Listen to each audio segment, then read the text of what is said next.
Fala, moçada! Tudo bem com vocês? Tudo tranquilo? Tudo em paz. Beleza, seguinte, passando aqui para trazer a correção da lista 20. Pera aí, como assim, Edmar?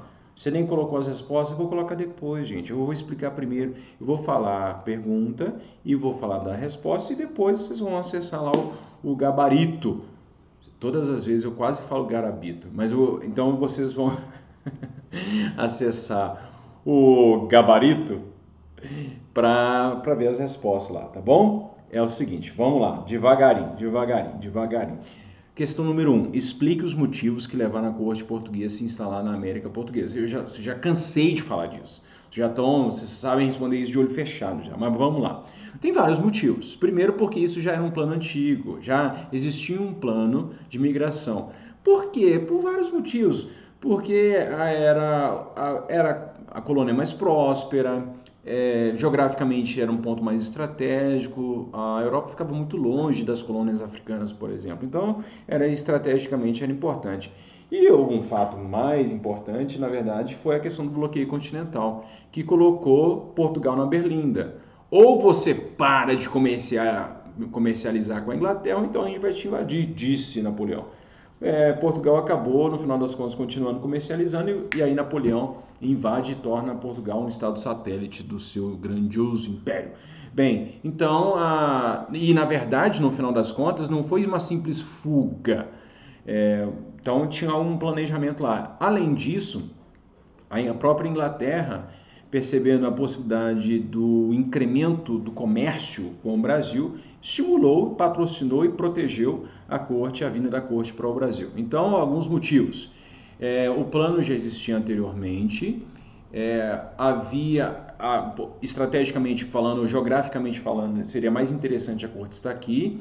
Terceiro, o bloqueio continental e o comércio com a Inglaterra. Quarto, a invasão napoleônica. Napoleão invadiu efetivamente Portugal. Então, por esses motivos todos, a corte migrou para cá e se protegeu. Só que essa migração acabou determinando, no final das contas, a independência do Brasil. Tá bom?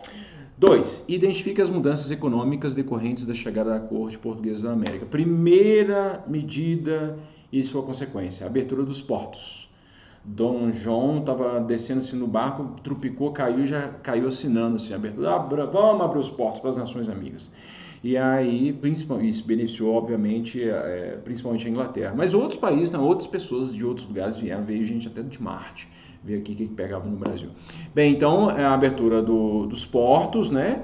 Depois os tratados com a Inglaterra, os tratados de amizade, de comércio, de fraternidade, de amor, enfim, fez alguns tratados com a Inglaterra e que beneficiaram bastante ao comércio inglês aqui no Brasil.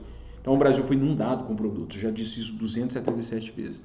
Então aí o Brasil foi inundado com os produtos. Agora isso, por outro lado, trouxe um efeito colateral, porque, por exemplo, o Brasil não investiu na produção manufatureira, por exemplo.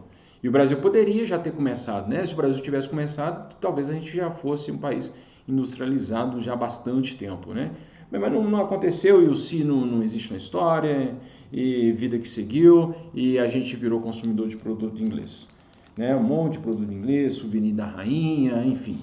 Bem, então essas mudanças foram importantes. Agora tem um efeito também disso, que é o fato de que o Brasil deixa de ser colônia, né? O pacto colonial acaba, porque abre os portos, com a abertura dos portos, melhor dizendo, o Brasil agora pode comercializar com quem fosse. Então, o Brasil, economicamente falando, portanto, vai dinamizar o seu comércio.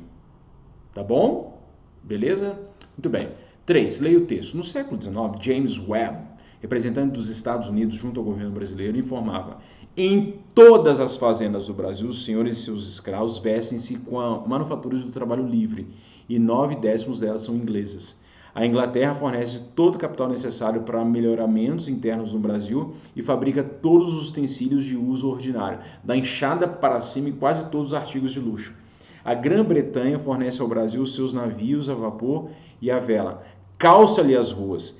É o seu banqueiro, constrói-lhe as docas, motores, vagões, uma palavra, veste e faz tudo, menos alimentar o povo brasileiro. Ou seja, tirando a agricultura, quer dizer, tirando especificamente o alimento, o resto tudo vinha da Grã-Bretanha. discorre sobre e justifica o predomínio inglês no Brasil indicado no texto. É o que eu acabei de falar anteriormente. Porque graças aos tratados de 1810 com a Inglaterra teve ali a primazia no comércio brasileiro. Então trouxe tudo quanto coisa que você possa imaginar. Então, e acumulava um monte de coisa, ficava lá empilhado, tinha coisa que não tinha demanda, né, para ser consumida e acumulava lá, enfim, mas gastava rios de dinheiro. Inclusive as reservas minerais que se tinha aqui se gastou também nesse momento para levar, e aí a Grã-Bretanha saiu bastante beneficiada com a grana que vinha aqui do Brasil. Muito bem. O Brasil também ajudou o enriquecimento da Grã-Bretanha. A Grã-Bretanha podia ser mais agradecida, né, e nos ajudar mais, né, falar assim, ô gente, o Brasil ajudou a gente aqui, vamos ajudar ele também, tadinho. Muito bem. 4. A Rainha Elizabeth II, eu gostaria muito que ela viesse ao Brasil. Eu gostaria muito que ela viesse a Belo Horizonte. Eu gostaria muito que a Rainha Elizabeth viesse à Praça da Rodoviária aqui de Belo Horizonte, para ela sentar ali num boteco ali e ficar vendo as pessoas entrando na rodoviária. Claro, né, no cenário pós-pandêmico, né, gente? Mas para ficar ali passando ali, ela deve ter um cheiro bom, né, de sentir, aí conversar, aquele sotaque britânico, e aí conversar, e aí falar assim, e aí, my queen, is very good with you? Esquece, gente, eu tô brincando.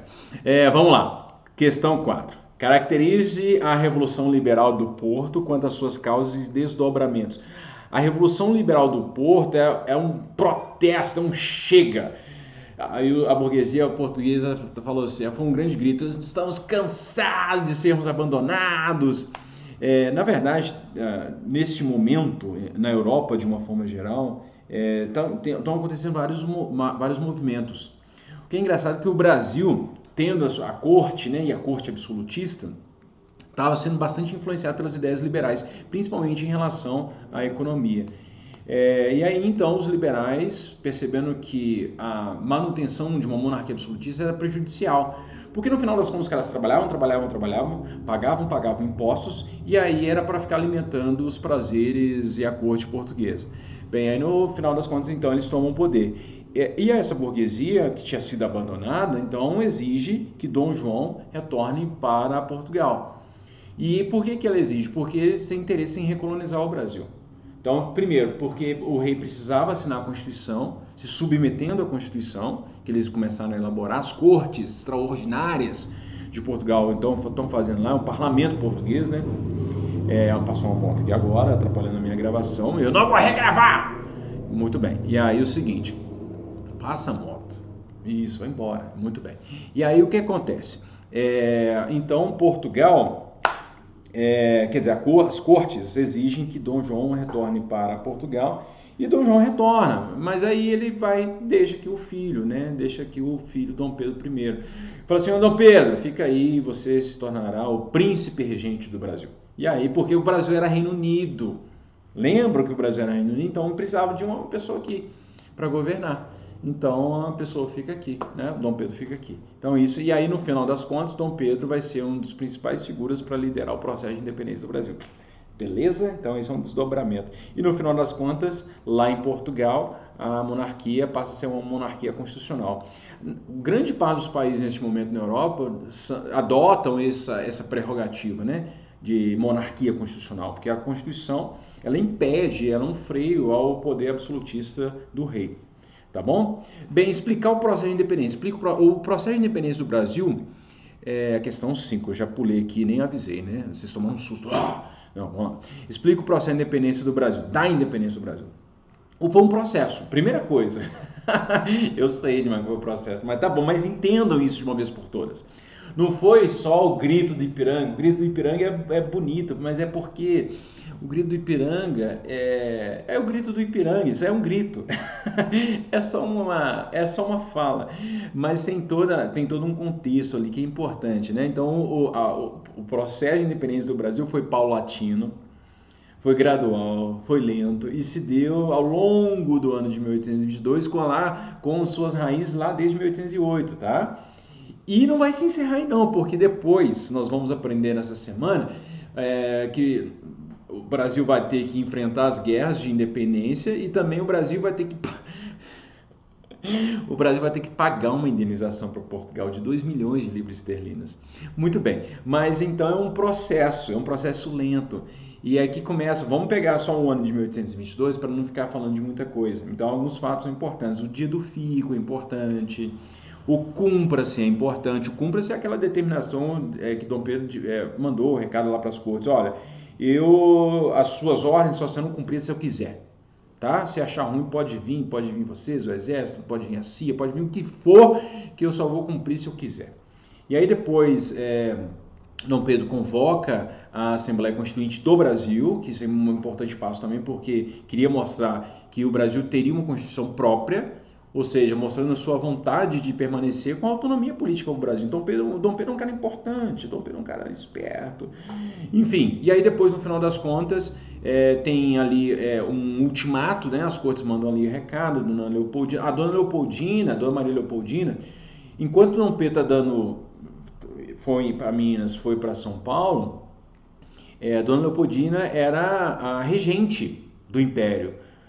Do Império não era independente, mas ela era a regente do Brasil. E aí, então, ela recebe o ultimato ali, ela está conversando ali com os membros da corte brasileira, e ela diz, ó, é inevitável fazer independência, avisa o Dom Pedro lá que vai ter que fazer independência de qualquer jeito. Aí Dom Pedro, então, ao receber os emissários da mensagem, ele acaba dizendo que vai fazer independência. No dia 12 de outubro, ele é coroado, desculpa, eu não podia ter colocado essa palavra aqui, porque geralmente vocês confundem. Mas no dia 12 de outubro ele é aclamado, era o aniversário dele, ele foi aclamado como imperador do Brasil.